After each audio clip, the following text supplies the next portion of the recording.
গাইছ এতিয়া মই যাই আছো আমাৰ গাঁৱত বোলে ৰিলিফ দিছে ৰিলিফ ফাণ্ডৰ ওচৰত ৰিলিফ দিব বোলে চাওক কিমান বানপানী হৈছে ইয়াত এইটো হ'ল আমাৰ মেইন ৰাস্তা ঘৰৰ সন্মুখত যেটো মেইন ৰাস্তা আছিল সেই মেইন ৰাস্তাতে চাওক গাইছ কিমান পানী মাছ মাৰি আছে ইয়াত আৰু পানী মানে বহুত হৈছিল আমাৰ ইফালে বৰপেটা ডিস্ট্ৰিক্টত আমাৰ তাতে এটা চৰকাৰী স্কুল আছে চৰকাৰী স্কুলত দি আছে ৰিলিফটো চাওক কি দিয়ে ৰিলিফ ফাণ্ড অলপ লৈ আহো চৰকাৰে আমাৰ বাবে কেনেকুৱা ধৰণৰ ব্যৱস্থা কৰিছে অলপ যাওক আহি আমি স্কুল ঘৰখন পাইছো এই স্কুল ঘৰতে দি আছে ৰিলিফ গতিকে চাওক কি দিয়ে ৰিলিফ ফাণ্ডত যিখন স্কুলত মই ৰিলিফ ল'বলৈ আহিছো সেইখন স্কুলৰ অৱস্থা এনেকুৱা হৈ আছে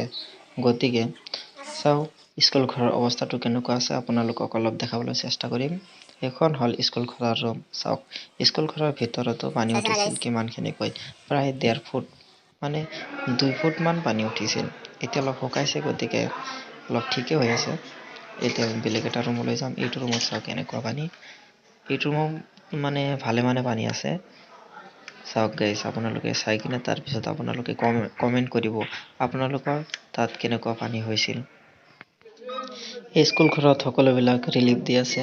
চাওক গাইছ ইয়াত মানে চাউল দালি এই দুটা বস্তুৱে দি আছে চাওক কি হয় ৰিলিফৰ বাবে টোকন লৈ আহো টোকন লোৱাৰ পিছত ইয়াৰ পৰা ৰিলিফ ল'ব লাগিব ফাইনালি গাইছ ৰিলিফ খান লৈ আহিলো আমাৰ ইফালে এটা ঘৰত এজন মানুহক 1.5 কিলোকৈ চাউল আৰু 250 গ্ৰামকৈ দালি দিছে নিমখ তেল পানী একো দিয়া নাই গতিকে এনেকুৱা যে হৈছে আপোনালোকৰ গাঁৱত কেনে ধৰণৰ ৰিলিফ দিছে বা কেনেকুৱা বস্তু দিছে কেনেকৈ দিছে অলপ কমেন্ট কৰি জনাব গাইজ বিশেষ চক্ৰই এনেকুৱা কৰিছে নে চৰকাৰৰ পৰাই এনেকুৱা কৰিছে যে এইখিনি ৰিলিফ দিছে ৰিলিফ ফাণ্ড বহুত কম আমাৰ ইয়াত গতিকে আপোনালোকৰ গাঁৱত কেনেকৈ ৰিলিফ দিছে অলপ ক'বচোন কমেন্ট কৰি জনাব আৰু আমাৰ লগত দেখা হ'ব বেলেগ এটা ব্লগত